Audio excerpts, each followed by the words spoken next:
మధ్యలో వచ్చిన వ్యక్తి రామచంద్రరావు గారండి. ఫస్ట్ ఆఫ్ ఆల్ తెలుసుకునేది ఎవరు కూడా వచ్చినా మధ్యలో వచ్చిన వ్యక్తి అందరు సీనియర్ నాయకులే, అందరు ఎవరిని కూడా ఆయన విమర్శించలేదు. ఎవరిని కూడా ఇది తప్పు అని చెప్పి సూటబుల్ కాదు. పార్టీని ముంగట నడిపియాలంటే ఇప్పుడున్న స్టైల్ కి, ఇప్పుడున్న హిందూ పట్ల భావజాలం పెట్టుకునే నాయకులని కానీ కార్యకర్తలే కానీ ఇప్పుడున్న చాలా మంచిగా ఇప్పుడు పట్టు ఉంది మన కాంగ్రెస్ మీద. దానిలో అనే స్కీమ్స్ ఇవ్వకపోవడము, దాని ఏదైతే స్కీమ్స్ ఉన్నాయో అవి ఇంప్లిమెంట్ చేస్తలేరు. ఇప్పుడు బీఆర్ఎస్ పార్టీలో ఉన్న లోపాలు అవన్నీ చెప్పి ముంగటికి పోయే వ్యక్తి కావాలి, ఉరికే వ్యక్తి కావాలి.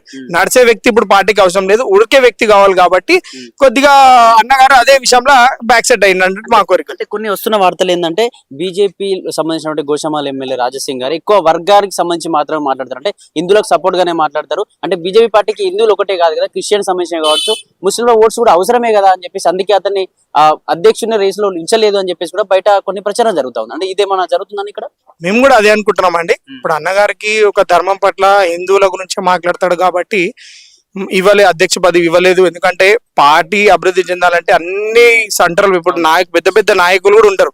వాళ్ళు కూడా ఆలోచించి ఇప్పుడు రాజాసింగ్ గారు మాట్లాడితే కేవలం హిందువుల గురించి మాట్లాడతాడు. ధర్మం పట్ల ఏదైనా ఉంటే అంటే ఫస్ట్ అందరికన్నా ఫస్ట్ ఫైట్ చేసే వ్యక్తి రాజాసింగ్ గారు. దానివల్ల ఏమన్నా పార్టీలో చూసి దానికి అది ఇవ్వలేనని చెప్పి మీ అందరి ఆలోచన కూడా అదే ఉంది. కానీ ధర్మం పట్ల ఆయన పార్టీలా ఉన్నా లేకపోయినా పక్కకున్నా కానీ ధర్మాన్ని మాత్రం మోసం చేసే వ్యక్తి కాదు. ఒక ఎమ్మెల్యే ఉన్నా కూడా ధర్మం గురించే తెలంగాణ స్టేట్ లో ఇంతమంది ఎమ్మెల్యే ఉన్నారు, కానీ ఏ రోజు కూడా ఎవరు కూడా ధర్మం పట్ల గౌమాత పట్ల ఎవరు కూడా మాట్లాడే వ్యక్తి, ధర్మం గురించి మాట్లాడే వ్యక్తి అయితే మేము చూడలేదు.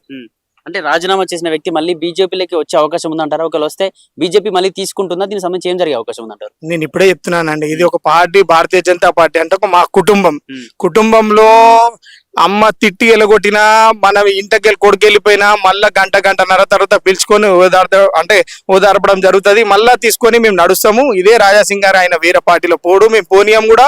ఆయన పోయినా కూడా మేము అందరం కూడా కార్యకర్తలం అడ్డుకుంటాం. ఆయన పోనీయం. శివసేనలోకి పిల్లబోతుండు, తెలంగాణ రాష్ట్ర అధ్యక్షుడు కాబోతుండు. దీనికి సంబంధించి ప్రచారం అయిపోయిన తర్వాత ఒక మేనిఫెస్టో పెట్టుకొని కూడా దీనికి సంబంధించి మేనిఫెస్టో పెట్టుకుని ఎన్నికలకు కూడా వెళ్ళబోతా ఉండు. నెక్స్ట్ సీఎం క్యాండిడేట్ శివసేన నుంచి అని చెప్పి కూడా ప్రచారం జరుగుతుంది. అంటే ఇట్లా ఏమైనా వెళ్ళే ఛాన్స్? ఎందుకంటే ఇందులో సంబంధించి పార్టీ ఇంకోటి చూసుకున్నట్టు శివసేననే ఉంటుంది. దీనికి సంబంధించి ఏమైనా వెళ్ళే ఛాన్స్? ఇవన్నీ శివసేన ఇదన్నీ చెప్పి అన్నగారి బ్రాండ్ అంబాసిడర్ తెలంగాణ స్టేట్ కి తెలంగాణనే కాదు నేషనల్ లో కూడా చాలా మంచి పట్టున్న వ్యక్తి. ఆయన పేరు మీద కొంతమంది రాజకీయం చేసుకుంటున్నారు. అది రాజకీయం అనేది అది ఫోటోలో మాత్రమే, వీడియోలో మాత్రమే, కానీ అది ఎక్కడ కూడా వెళ్ళే వ్యక్తి కాదు ఆయన. మీరు అవన్నీ తప్పు ఇన్ఫర్మేషన్ అండి ఇస్తున్నారు ఎవరికైతే ఉన్నారు.